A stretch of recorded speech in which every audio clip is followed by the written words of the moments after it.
Recently, a Chinese tech YouTuber did a teardown and found that with each new iteration of Huawei smartphones, the Kirin chips are getting bigger and thicker. The Kirin 9000S chip measures 14.6 by 14.3 millimeters. It's about this size. Now let's look at the Kirin 9020. It's 14.5 by 16.3, much bigger. The overall area is a lot larger. Now let's check the thickness.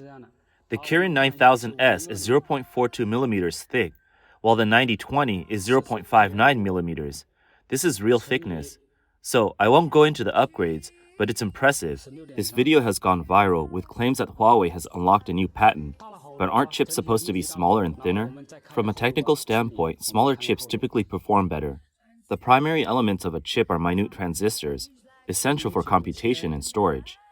As technology advances, transistors get smaller, while their count increases. This enables packing more transistors into the same space, enhancing both processing and storage capabilities. This follows Moore's law, which forecasts exponential growth in chip performance. In theory, the smaller the transistor, the faster it operates.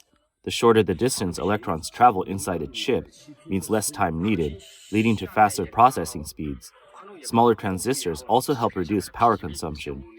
For the same computational tasks, smaller transistors consume less energy, extending battery life. However, the reality is that Huawei, under US sanctions, is unable to make chips that are that small. Instead, it has been improving phone performance through stacking techniques. This could explain why the Kirin 9020 is larger and thicker than the Kirin 9010. Huawei frequently boasts of being well ahead, implying no bottlenecks exist. However, if they cannot resolve these bottlenecks, can they genuinely claim leadership? This logic might be confusing to many. Xiaomi's vice president, Lu Weibing, recently made a bold statement, openly criticizing Huawei's chips as inferior to Snapdragon processors. The processor performance is weaker, the battery is smaller, the charging is slower, and the price is much higher. So, I occasionally complain about competitors, but to the users of those brands, you don't need to thank me. Every time a new product is released, it makes our products look even better. The Huawei Mate 70 has been all over the news lately, with Huawei rolling out their typical aggressive marketing blitz. On November 26, they launched the Mate 70 series, along with the foldable Mate X6 series. However, some users have voiced concerns. The Huawei Mate 70 series starts at 5,500 yuan. All the specs are listed: colors, memory, AI, and claims about improved signal and AI features. But there's one thing missing. They didn't announce the chip. Why? Because this chip is outdated and lacks competitiveness. When the chip is revealed, you'll see that for a 5,000 plus yuan phone, the specs are worth no more than 2,000 yuan. Given Huawei's style, if the chip had advanced to 4 nanometers, they would have been bragging about it months ago. But now, it's likely a 5 nanometer chip, pushed out just for patriotic appeal. Huawei believes that people who buy their phones are patriotic and not worried about the price. But if you're going to do this, don't shy away from showing your research progress. Refusing to even reveal the chip isn't an honest approach. A good company doesn't hide its flaws. If it's good, it's good. If not, the company should admit it. On one hand, Huawei claims to be leading, but on the other, they won't show the most crucial details. What does that mean? It's misleading consumers. So if they want recognition, they need to be transparent about everything. Consumers have the right to know. Otherwise, they'll just end up trashing the phone, and then they're going to launch a new round of marketing. That's just really poor handling. The Mate 70 series comes with Kirin 9010 and 9020 chips, lagging behind Qualcomm's Snapdragon 8 Plus and MediaTek's Dimensity 9200 in performance, potentially hurting its edge in the premium market. Moreover, it runs on Harmony OS, Huawei's proprietary OS. Though it brings hardware enhancements and new AI features, not supporting Android apps might hinder its appeal abroad. Numbers don't lie about which chip is superior. A blogger compared the Kirin, Snapdragon, and Dimensity chips, stating that the Huawei Mate 70, with its homegrown Kirin 9100, matches the performance of Qualcomm's Snapdragon 8 Gen 2. Yet while Vivo and Oppo phones with the same chip are around 2,000 yuan, the Huawei Mate 70 kicks off at over 6,000 yuan, adding an extra 1,000 to 2,000 yuan in markup, making it significantly pricier. The blogger also shared benchmark scores. Kirin 9020 hits 1600 plus in single core and 5200 plus in multi-core. The Apple A18 Pro scores 3400 plus single core and 8400 plus multi-core, powering the iPhone 16 Pro. Qualcomm Snapdragon 8 Plus Gen 2 notches 3200 plus single core and 10,000 plus multi-core, found in the Vivo X200 and Oppo Find X8. MediaTek's Dimensity 9400 pulls 3000 plus single core, 9300 plus multi-core, used in the Xiaomi 15 and 15 Pro. The blogger argued that what matters in buying a phone is the performance to price ratio, not just a premium tag. Here's what this person says about regretting her Mate 70 purchase. The last batch of phones in 2024 still made Huawei some money. The cheapest model starts at 5,499 yuan. Even the Ultra version didn't dare to price that high. You could say I spent money for the brand, but they even removed the classic star ring design from the Mate series. When I use the phone, it just doesn't stand out at all. You'll think it's some cheap X200 mini. Copying won't get you anywhere. And the screen, for 5,000 yuan, you get a 2D face unlock and a side fingerprint scanner. Is Huawei really selling all the side fingerprint sensors? Meanwhile, iQOO is using ultrasonic sensors for just 2,000 yuan. Honestly, I'm not totally against the side fingerprint sensor. Compared to the old, awkward, short focus fingerprint, it's much more user-friendly. Of course, it's only convenient for right-handed people. Left-handed people, figure it out yourself. And the red maple camera sounds impressive, but when you actually use it, the photos don't look much different. If you block the red maple camera, you get color distortion.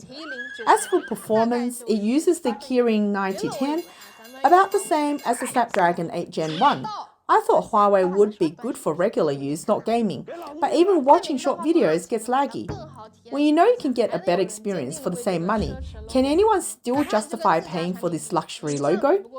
Even compared to Huawei's own products, the Mate 70 can't compete with the Mate 60 Pro's imaging or value.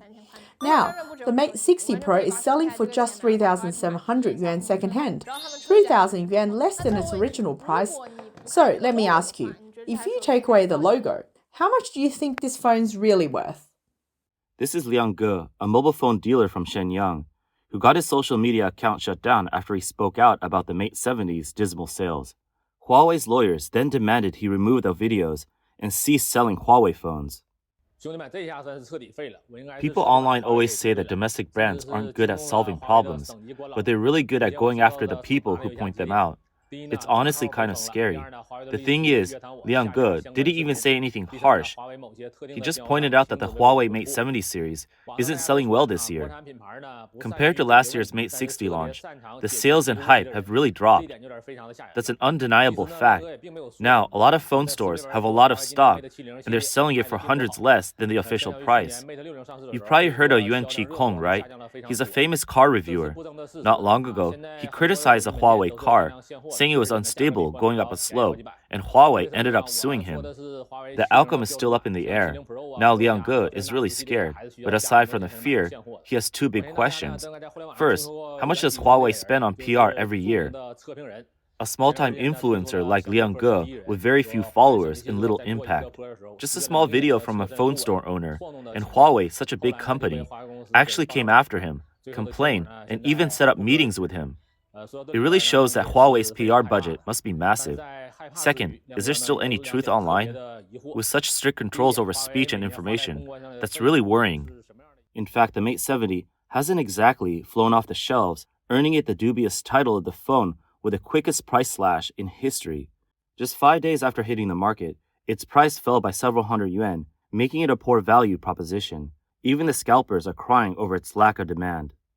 Honestly, the higher the expectations, the bigger the disappointment. The Mate 70 launch isn't even close to the Mate 60's success last year. The Mate 70 dropped in price just days after launch. There's hardly anyone asking about it. Could it be because people are just out of money? Every new Huawei product launch stirs up a storm of controversy. The Mate 70's 4 rear cameras included a fake one that, once uncovered, was admitted by customer service, leaving many patriotic fans feeling betrayed. A user on Xiaohongshu posted, "The Mate 70's camera is fake. After visiting a store to check it out, They discovered the top right camera was just a decorative piece, empty inside, added for looks. The users shared their chat with Huawei's online support, asking about the fake camera. The response was, "This camera isn't real. It's there to keep the design looking good." In another chat, Huawei support team showed a parts guide and admitted, "This one doesn't do anything." The post hit PTT, igniting a firestorm of comments like, "Apple sticks with 3 cameras, why fake one? Huawei does a lot of questionable things. They could have made it a flashlight, and no one would have noticed. Chip sanctions are one thing, but are accessories sanctioned too?" However, some users clarified under the post, "That's just how periscope telephoto setups work. You can't put anything on the right. Huawei likely used another company's mold to cut R&D costs." The Mate 70's dismal performance isn't shocking, and the Mate X6 isn't doing much better. In the race to the bottom, Huawei appears to be in the lead. Buying into patriotism by supporting a substandard product doesn't make any sense. The Mate X6 definitely shouldn't be taken out in winter. The foldable screen leaks liquid when you open it, and the 6,000 yuan screen can shatter easily. What do you think this is? Isn't it the X6? I bought it on Friday, didn't I? National Pride, my new phone. Check it out. It's cracked? I only used it for 5 days. What happened? I was picking up my kid, and it was about minus 5 degrees Celsius outside. I unfolded it, and the screen leaked right away. Then, when I folded it again, it leaked even more. 5 days, and it's ruined. Doesn't it have a warranty? What warranty? I didn't buy screen protection. The screen costs over 5,000 yuan. This is a Mate X6, released December 6th. We got it on the 8th, today's the 12th, just 5 days. We're supporting domestic brands, but this is just crazy. The phone's fine, but the screen's an issue. Replacing it will cost 6,000 yuan. That's 6,000. That's 1,000 a day. Regular people can't afford this. We really like this phone, but I didn't think it'd break after 5 days. I didn't even drop it. I just used it outdoors. I later found out that it's not recommended to unfold the screen in cold weather. I was waiting for my kid, so I decided to try it. As soon as I unfolded it, it leaked a little. Then when my kid asked to see it, it leaked even more. If I'd kept folding it, it would have been totally ruined. So what now? Are you getting it fixed? The only option is to replace the screen. But I didn't buy the screen breakage insurance, so I'll have to pay 6,000. I'm not trying to bash Huawei, but I advise people not to buy this phone unless you can afford it. If you need to replace the screen 5 or 6 times a year, you're looking at tens of thousands of yuan. Wow, what's going on? I bought the Huawei Mate X6, the national pride, and the screen cracked right out of the box. Huawei, are you serious? A tech blogger in Douyin shared an unboxing video that revealed a clear defect on the Mate X6's screen. Commentators were quick to express gratitude, noting that without this video, anyone criticizing the phone might be branded as unpatriotic. The blogger, eager to cover his bases, said this was just his bad luck, emphasizing that Huawei had no fault in the matter. The dumbest thing I've ever done in my life was buying a domestic phone just to support local brands. You ever heard of an enterprise custom phone? I've learned my lesson. Some domestic brands do support their customers, but others really don't. I bought this phone in February, and within just 6 months, the battery drains fast, the phone lags, and it overheats. But I won't even go into that. Maybe that's a common issue. But here's the real kicker. Since the end of last month, I can't close the background apps. There are always 20 to 30 apps running in the background, even after rebooting. I've had this phone since February, and I haven't gotten a single system update. So I contacted customer service on JD.com and asked why I've never gotten an update. The response? They told me I bought an enterprise custom phone, and if I wanted an upgrade, I have to pay 90 yuan every time. Seriously, I've never been so speechless and disgusted in my life. Imagine purchasing a Huawei phone out of national pride, only to discover you can't even get a system upgrade. It's truly disheartening when a brand like Huawei fails you. Following this, the Douyin user was promptly approached by Huawei's PR team, requesting the video's removal and suppression of its reach. On Chinese social media, numerous influencers began to attack and ridicule him for not backing the patriotic brand. This illustrates the cost of honesty in China. One might go hungry, but criticizing Huawei is taboo. Despite any shortcomings, there remains a strong expectation to continue championing the brand. Poor performance is one issue, but the constant barrage of ads is another. Here is the evidence. The Huawei Mate 70 Pro with a Kirin 9020 compared to the Snapdragon 8 Gen 2, video export on the Snapdragon 8 Gen 2 is twice as fast, and unlike the Mate 70 Pro, it's free from ads. This is a significant setback for Huawei. It's often said that Chinese companies exploit their own people. Before you jump to judge me, take a look at this video. We have the so-called American imperialist iPhone, a Samsung from Korea, and the Huawei, cherished by millions in China, including this Porsche design model, which is our focus today. Let's discuss something straightforward. Pre-installed software. We formatted all three phones to factory settings. Now we'll see which brand packs in the most bloatware. First, Samsung. It offers a slew of third-party app suggestions, but you're free to opt out of all of them. Samsung leaves a choice to you. Then there's the iPhone. Clean and simple. It comes with no pre-installed apps and no suggestions. Now look at the pioneering Huawei.